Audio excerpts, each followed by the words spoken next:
ഇത് യൗസേപ്പിന്റെ കാലമാണ്. എന്താ കാര്യം? പ്രത്യേകിച്ച് കുടുംബങ്ങൾ ആക്രമിക്കപ്പെടുന്ന ഒരു കാലത്ത്. Families R attacked.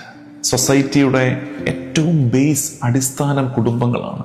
കുടുംബങ്ങൾ ആക്രമിക്കപ്പെടുന്ന ഒരു കാലത്ത്, ദൈവത്തിന്റെ കുടുംബമായ പരിശുദ്ധ സഭ തന്നെ ആക്രമിക്കപ്പെടുന്ന ഒരു കാലത്ത്, തിരുക്കുടുംബത്തിന്റെ കാവൽക്കാരനായ യൗസേപ്പിന്റെ കാലമാണിത്.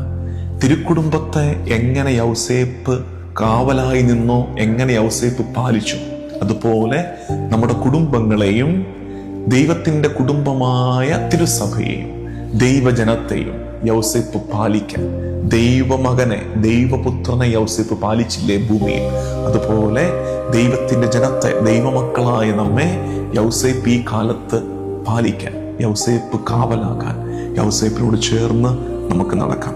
ഇങ്ങനെ പറയാറുണ്ട്, all children resemble their father. മക്കൾ അപ്പനെ ആവർത്തിക്കും, മക്കൾ അപ്പനെ അനുകരിക്കും. അപ്പം മെല്ലെ 33 ദിവസം യൗസേപ്പിനോടൊപ്പം നടന്ന് യൗസേപ്പിന്റെ സുഹൃതങ്ങൾ നമ്മളിൽ ആവർത്തിക്കപ്പെടാൻ നമുക്ക് ആഗ്രഹിക്കാം.